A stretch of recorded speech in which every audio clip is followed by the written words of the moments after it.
Good evening, ladies and gentlemen. Once again, welcome to With Jewish Youth. I'm certainly happy to have you with us in the audience tonight, because tonight we're going to touch on a very, very special, very important, and very sensitive subject. We're going to be speaking about Kashruth. And I have invited a person who is considered today one of the top authorities in Kashruth. First of all, because of the fact that for the past 15 years, he has been in this field and made a thorough study. And I think there isn't anyone around who really knows more about the field of Kashruth than Rabbi Berel Levy. Rabbi Berel Levy is the Kashruth administrator of the OK Laboratories. He is also the editor and publisher of a very well circularized magazine known as The Jewish Homemaker, which has become a household article in the Jewish home today. And I believe that we all have our hang-ups on Kashruth. We have our problems. We have our trepidations when we're dealing on this subject. I myself, I know as a rabbi, have many, many questions coming my way. Not always do I really know exactly how to solve the problems of Kashruth, especially today with the tremendous conglomerations and these big, big companies who have such control over the markets, and they are doing a tremendous promotion job. I not always could know exactly if I could pass on an item or not. And so you need the knowledge of a Rabbi Levy to really know where you're going and what you're doing. So, Rabbi Levy, welcome to With Jewish Youth. It's certainly wonderful to have you with us tonight, and I'm sure that our audience are all ears to hear what we're going to be discussing. I think the first thing I ought to ask you, since I know you for so many years, and you actually are not the person who started out in the field of Kashruth, how did you get into it? For many years, I have been involved in chinuch and Jewish education, and in the last part of my involvement in Jewish education, I was with a national organization who worked with yeshivas throughout the country. I traveled throughout the country, and during that time, there was a rabbi who was involved in Kashruth, in giving Hecht, and he couldn't take care of this because of his age, and he asked me if I could help him in supervising certain products and visiting certain companies for him during the time I traveled around the country for my work in chinuch. And I did this, and at the beginning it was sort of a part-time work on my behalf, and later, as the years went by, I became more and more involved to the point where today I am completely involved in Kashruth and, unfortunately, perhaps out of the field of chinuch. Well, I wouldn't say you're out of the field of chinuch, because if you're in the field of Kashruth, all the chinuch, it has to lead up to something that is substantial and positive, and one of the things, of course, is Kashruth. But Rabbi Levy, I think that the average person has no concept what this kind of a job is. They think it's just sort of giving your name or endorsement on a product and collecting a check or whatever it is, as has been Nebuch for many years during the Passover season. I'm sure you're, as well as I know, you know that there were rabbis peddling hechsherim. They walked in, they said, for $10 I'll give you a sort of a letter and endorse your products. But of course, in your case, thank God it isn't this way. I think our audience would be interested to know, what does this hechsherim business or work of giving a hechsher on a product really entail? Is it an easy thing? Is it a complicated thing? Tell us a little bit about it. First, I'd like you to know that in the last 15 years that I've been involved in Kashruth, I've been traveling to Europe and around the world. I've traveled around the world 3 or 4 times. I've been in Malaysia, I've been in China, I've been in Japan, in Europe. I visit Europe 3 times a year, all in the interest of Kashruth and Kashruth inspection of plants. As you mentioned about peddling Hecht, I'd like to say just a few words about Hecht generally and how you become involved in Hecht. I'm very, very much opposed to soliciting Hecht. In all these years, I haven't solicited one company. I think it's wrong for a rabbi or for an agency to solicit a hechsher. The reason is that if you solicit a Heksher and you ask the company to take a Heksher and they agree, and then you investigate the company and you tell them what they are permitted to use and what they're not permitted to use, and then upon your next visit you find something in the products that are not right, and you bring it to their attention, the first thing they're going to tell you is, Rabbi, listen, we didn't ask for it, you asked for it, what do you want from us? Leave us alone. We didn't ask you for the Heksher. If you don't like it, just go ahead. And a rabbi who has solicited the Heksher naturally doesn't want to use the Heksher. However, when a company comes to you because they feel that they need the Heksher, then there's going to be no difficulty in having them to comply, because if they feel that they need the Heksher, they're going to do what you tell them to do. So therefore, I'm very much opposed to anything like soliciting Hekshedim. Rabbi Levy, may I get back to the first part of your answer, which indeed is to me was a revelation. I never had an idea that a man in your capacity runs around. I think you're running around now more than you're running around in the field of chinuch. Why would a man like you have to go to China? Why would you have to go to Malaysia? What is there that they produce that is used in this country in the products that we eat that would need, of course, your inspection? As you know, in addition to supervising or endorsing the products that I have endorsed, every product is made with many, many different ingredients. And some of these ingredients come from different locations in the world. For instance, in Malaysia. Malaysia is a company that supplies crude oil to factories that refine oils. There is palm oil and palm kernel oil that is produced, that is refined by companies in the United States and in Europe, and the crude oil is made in Malaysia. And it is my responsibility not only to visit the plant that I'm endorsing, but also to trace the different ingredients to their very beginning, to see where they're made and how they're made, to make sure that there are no shilas, no questions from the products right from the beginning, from where they're made. So therefore, when I visit Malaysia to see the plants that make and produce the crude oil from the palm fruits and the palm kernel, which is the kernel in the fruit, to make sure that these plants are not producing anything else besides palm kernel oil, so that there can't be any problems as far as oils are concerned. The reason I went to Taiwan and to those countries is because, as you know, we are involved in Chinese foods, and a lot of the Chinese foods come from these countries.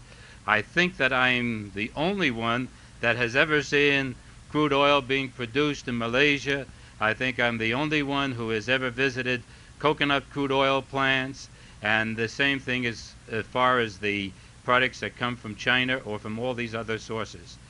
In the production, in the supervision of my particular things in the OK laboratories, I personally make it my business, in addition to the other men that I have, to make sure that I myself personally visit every company and the raw materials that are supplied my companies, to make sure that I've seen everything that comes into any of my products. That's the reason that I visit all these countries. I visit all the companies in these countries to make sure that the raw materials have no problems. While I'm on this here problem of crude oils, I want to bring something to your attention. I think it's very important for you to know. There are companies that advertise Shmita Mishas Katisha, that they have oils in which they have mashgichim that stand from the time of the beginning of the pressing of the oils. I want you to know that this is not true, that there are no companies who supervise oils that have mashgichim standing at the time of the pressing of the oil or at the time of the refining of the oil. They have mashgichim, which is known as a yitzav anichnas, somebody who comes in and visits the plant occasionally to make sure that the products are not questionable and that they are kosher. So therefore, when you purchase oils that have reliable hechshedim, and they do not advertise Shmita Mishas Ketisha, you should know that they're just as reliable as any of the companies that advertise that they have Shmita Mishas Ketisha, that they have Mashgichim, that watch the oil from the time of the pressings. There is no such thing. One of the companies who used to advertise, thank God, stopped advertising that, and today there is, I'm not saying Cholila that if there's not Shmita Mishas Ketisha that the oils are not kosher, but there is no reason to pay extra money for an oil because he advertises Shmita Mishas Ketisha, because it is not so. Thank you, Rabbi, for that analysis. I think it's rather very interesting. But let me ask you a personal question. You don't have to answer it if you don't want to, but with Jewish Youth is a kind of program where we're very frank and open-hearted. Who pays for your trips? The companies who are interested in the supervision pay for all the expenses involved in these trips. It's not usually paid by any one company.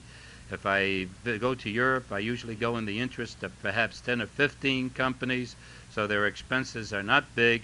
They usually combine the expenses and they all pay a small portion together, which covers my expenses as far as the trips are concerned.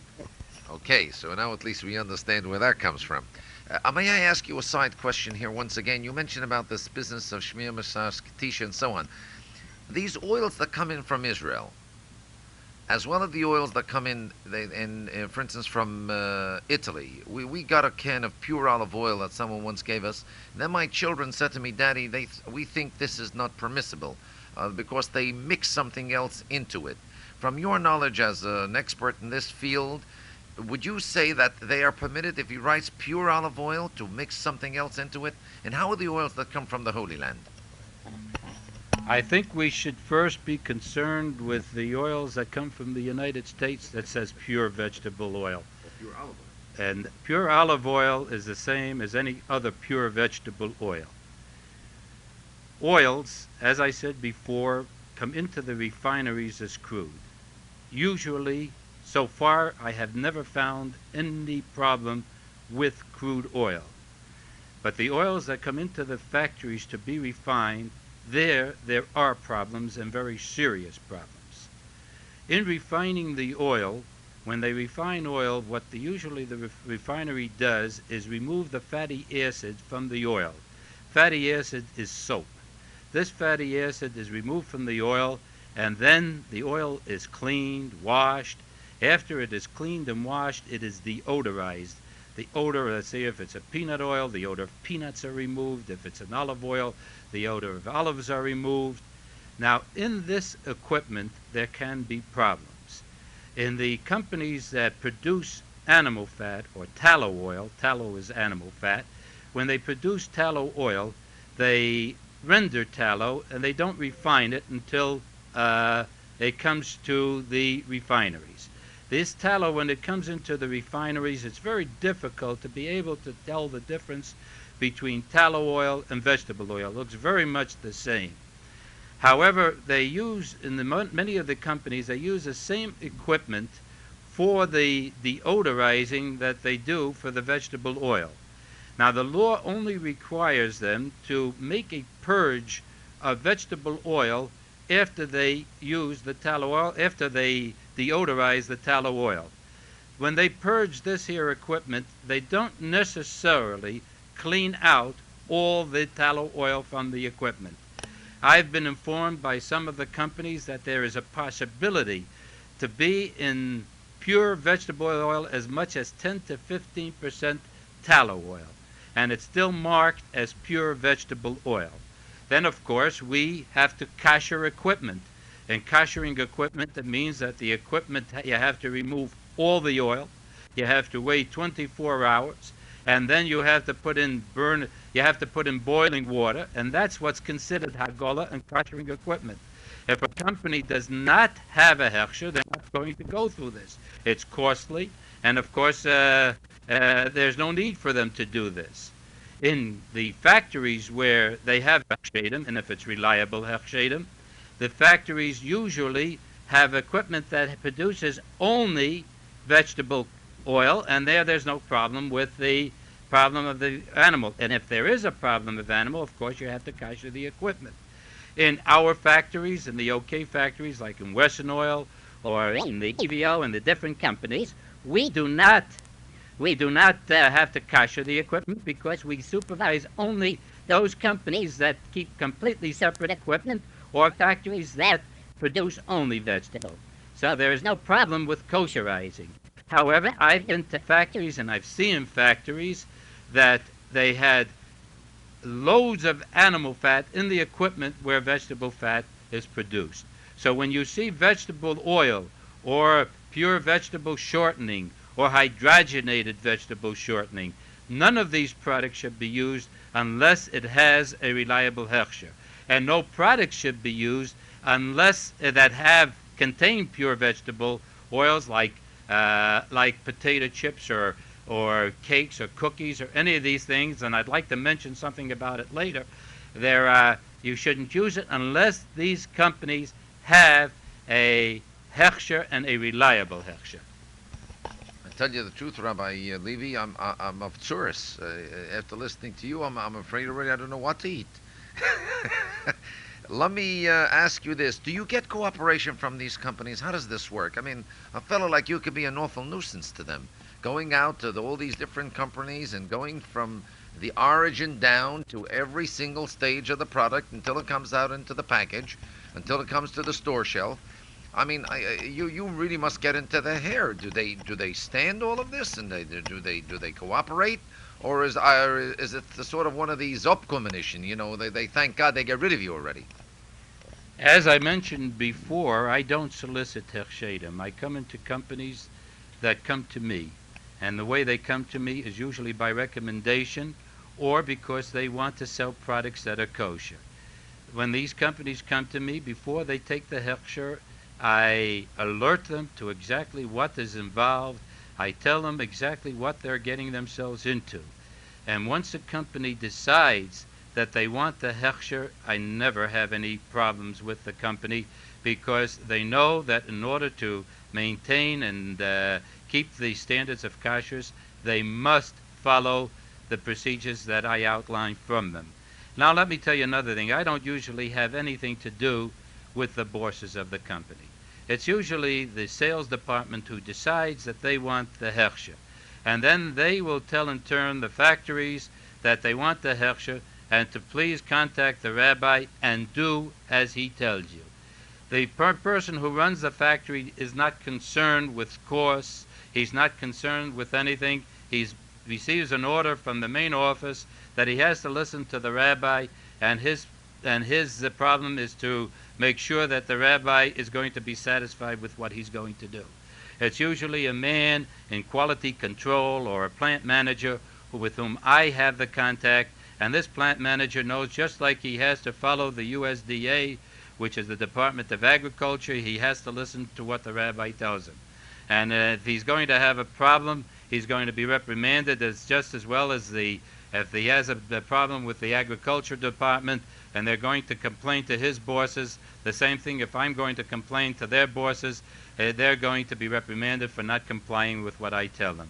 So in the large companies, and I deal with mostly large companies, I don't have any problems with compliance because it's to their interest that they comply, the people who I'm in contact with, and they don't look for any shortcuts. They do as they're told, and thank God I have no problems with that. Well, that sounds good too. Let me ask you one other thing. One of the terms that has been bandied around and it became really, really a free-for-all, a hefker, is the term glatt kosher. And I dare say that 90% of American men and women don't even know what that term means. But today you go into a caterer, you go into a restaurant, you will find Chinese restaurants advertising as glatt kosher, night spots, the glatt kosher. I think our audience is very much interested in hearing what is the story on glatt kosher and what is really the significance of it. Does it really mean something or doesn't it mean something? And what should people, how much respect should they give to that term when it's given or sold to them? I'm glad that you asked me this question because in recent years, glatt kosher has brought much confusion into the Orthodox Jewish home. We don't even see today practically, we hardly even see the kosher. We only see glatt kosher. And I think it's important that we know exactly what the word glatt means and how this has become so popular. If you remember, I'm talking mostly to youth. Well, in my youth, we don't even remember the word glatt. We probably never even heard of the word glatt. If we came from an Orthodox family and from a religious home, we knew that there was a butcher who was a religious Jew, and we can rely upon him that he was going to go ahead and get us kosher meat, and we didn't have to worry so much about the word glatt. In recent years, it has become very, very popular. Let me tell you first of all what the word glatt means. Glatt kosher actually means that the meat that we eat is kosher according to all opinions. And the sheikh slaughters an animal. He usually inspects the lungs and the part of the stomach of the animal. And when he inspects the lung, he wants to see if there are any adhesions on the lungs. And if there is an adhesion, what he usually does, he removes a mucus that causes this adhesion, and then he blows up the lung, and he wants to see whether the lung has been punctured. If the lung is punctured, then it is treif. It's not kosher according to all opinions. However, there are opinions that as long as there is an adhesion on the lung, that it is questionable and we shouldn't use it. Now, that is what we call a chumrah. It is something that a Jew who is more stringent, who wants to be more observant than the halacha really requires, he buys meat that is glatt. In our youth, it wasn't prevalent because we weren't that particular and we didn't care if there was an adhesion or not. But what we were particular about, and what every Orthodox Jewish home was particular, was that the sheikhet who shecht met the requirements that a sheikhet has to meet. Unfortunately, in those years, there were many, many shochtim, and perhaps even today, who did not live up to the requirements of what a sheikhet was. And in those years, there was a Jew in Williamsburg who we all knew, and he was a very religious Jew, and this Jew went ahead. He was a sheikhet in his own right. He went to a slaughterhouse in New Jersey, and he went and started to slaughter animals, and he didn't slaughter his own animals, because if he slaughtered his own animals, there was a question of what we call a tabachu mocher, somebody who shechts and sells his own animals. He's prejudiced, and he's not. And it's a question about the responsibility as far as the Kashruth was concerned. But he went ahead and he went and slaughtered animals in the slaughterhouse, and then took those animals that were glatt, that were kosher according to all opinions, and started to sell this here meat as glatt kosher meat. Now this sheikhet who sold this here glatt kosher meat sold this meat as glatt. We began to buy this meat not because we were so much concerned with glatt, but we were concerned with the fact that we knew he was an Eloche Yid, he was a reliable sheikhet, and we didn't have to worry about his shchita. And in those years, that was something to be concerned with, because unfortunately there were shachtim who were even mechalalei Shabbos. And those of you who look in the Hagon, the Misha Feinstein's Sfarim, will see that even in recent years there are people who ask some shaylas about shachtim who carry on Shabbos, whose wife has a store that's open on Shabbos, and this is a shayla asked in his sefer, in his last sefer that was just recently printed, and they see that the lights are going off and on the house on Shabbos, and they ask whether you're permitted to eat from a sheikhet like that. So you see that even today there are shachtim who are irreliable. And he, of course, in his sefer, not only does he say that you're not allowed to eat from a sheikhet like that, but he even says that a sheikhet who's a shamus in a conservative shul, you're not permitted to eat from his shchita. And of course, a sheikhet who's a chazan in a shul where they use a microphone, or where it considers it to be an Orthodox shul, you're not allowed to eat from his shchita. So certainly from a sheikhet of the caliber which I mentioned before, you're not allowed to eat. Now, because of that, we began to become concerned with who are the shachtim who shecht this here meat. And we knew that if somebody who's going to be that strict and sell only glatt kosher meat, we certainly don't have to be concerned about who the shachtim are. And then when the immigration of the Hungarian Jews came in, there are many of the Hasidic Rabbeim who began to make their own shchitas. There was a Satmar shchita, there was a shchita, and there still is, and there is a Lubavitcher shchita. There are different shchitas by the different Rabbeim, and all these shchitas are sold at glatt. Unfortunately, in recent years, they saw that this here glatt kosher is becoming a good business, and there are other slaughterhouses who are not from this caliber of this Hasidic shchitas, and they also began to sell meat that is considered glatt. And today there are many, many slaughterhouses that sell meat that are glatt, who perhaps we wouldn't want to eat from their meat, even if it's glatt, because of the caliber of the shachtim, because they're not up to the caliber of the shachtim which we are concerned with. As you see by the Rishuv of Mesha, the response of Mesha Feinstein, that even today they have this same problem of this type of shachtim. And you can find this caliber of shachtim today still shachtim and marking the meat as glatt. And today you have restaurants who mark their meat as glatt. You have pizza shops who have glatt. And there's certainly no questions of glatt. There's no even the questions of glatt in chickens.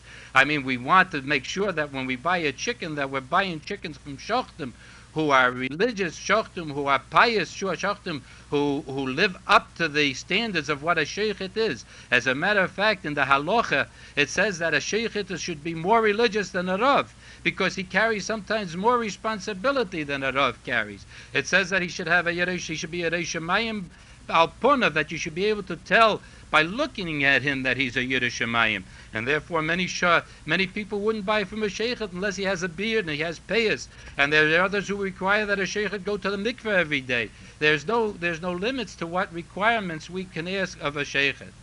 And today, unfortunately, the glatt kosher has become so that there are Mechalel Shabbos who have restaurants, and they close it, of course, on Shabbos, but in their private life are not religious, and they have signs as glatt kosher, and we go in to eat in these places. Rabbi Levy, I must interrupt. I know you're in the heat of it all, but time is up. But tomorrow, Monday, I'm going to have you back. There are many things that I haven't asked you yet, and I want to ask you, and I'm sure our people now are first all excited. You got them all hyped up, and we have to let go right at this moment because time is run out. But Yetz Hashem, ladies and gentlemen, we'll have Rabbi Levy back on Monday to do a part 2 on this Kashruth series, maybe even a part 3 if need be. But I would like to cover the subjects, and we're doing it, I believe, on a broad base today to give our people really an idea what it's all about. First, let me say to you that the Yetz Hashem tomorrow, the time for lighting of candles will be 4:23. Shabbos will be over at 5:25. See to it that both you, your little daughters, as young even as 3 years old, should light the Shabbos candles with the blessings, which will bring blessings into your home and light into the world. Ladies and gentlemen, if you'd like to contact Rabbi Levy, I'm not soliciting any hechsherim for him. However, if you would like to get in touch with him, you may telephone our office 778-4600. We'll be glad to give you all the information. And until Monday, Yetz Hashem, have a freilichen Shabbos, a lichtigen Shabbos, and a very pleasant weekend. And may God bless you all.